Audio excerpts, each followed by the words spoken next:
ઉમરેઠ સ્થિત અતિ પ્રાચીન સ્વયંભૂ શ્રી ચંદ્રમૌલેશ્વર મહાદેવ મંદિરમાં 300 વર્ષ ચાલી આવતી ઐતિહાસિક આષાઢી તોલવાની પરંપરા આજે પણ જળવાઈ રહી છે। ગુરુ પૂર્ણિમાના દિવસે 9 પ્રકારના ધાન્ય અને માટીને તોલીને માટીના ઘડામાં રાખવામાં આવ્યા હતા અને અષાઢ વદ એકમના દિવસે ફરી તોલીને તેના આધારે વરસાદ અને પાકનો વર્તારો જાહેર કરાયો હતો। ઉમરેઠની આ પરંપરા પર ચરોતર સહિત આસપાસના વિસ્તારોના ખેડૂતો આજે પણ શ્રદ્ધા રાખી ખેતીનું આયોજન કરતા હોવાનું માનવામાં આવે છે।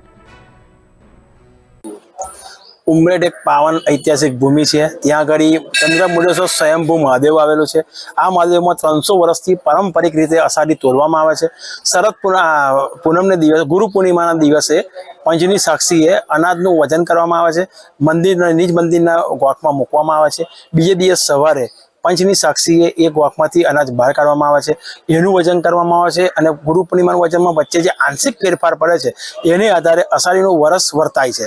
આ વર્ષે સારો વરસાદ છે, વરસ અઢારાની છે। આ વર્ષ અષાઢી આ વખતની જોવા જઈએ તો એકંદરે શ્રી ચંદ્રમૌલેશ્વર મહાદેવ ભારતમાં એકમાત્ર 300 વર્ષ જૂની પરંપરાગત અષાઢી તોલાતું આ શિવાલય છે, જે અતિ પ્રાચીન અને સ્વયંભૂ છે। આ વર્ષે વિક્રમ સંવત 2082ની આષાઢી તોલાઈ છે, જેની અંદર સવિશેષ અષાઢીના વર્તારા પ્રમાણે સમગ્ર વર્ષ 18 આની કહી શકાય એટલું અદ્ભુત વર્ષ આપણને મહાદેવજીના વર્તારા દ્વારા પ્રાપ્ત થયું છે।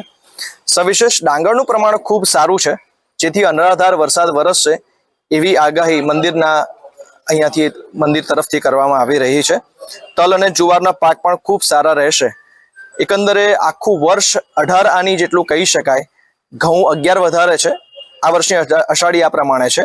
ઘઉં 11 વધારે છે, તલ 72 વધારે છે, અડદ 2.5 વધારે છે, મગ 5 ઓછા છે, કપાસ 2 વધારે છે, બાજરી 3.25 ઓછી છે, માટી સમધારણ છે, ડાંગર 31 વધારે છે, જુવાર 10 વધારે છે, ચણા 1.5 વધારે છે। મોટાભાગનો પાક વધારેની આગાહી થઈ રહી છે। તો આ પ્રમાણેનું આષાઢી વર્ષ છે, જે મહાદેવજીના આશીર્વાદ દ્વારા સૌ વ્યક્તિઓને પ્રાપ્ત થયેલું।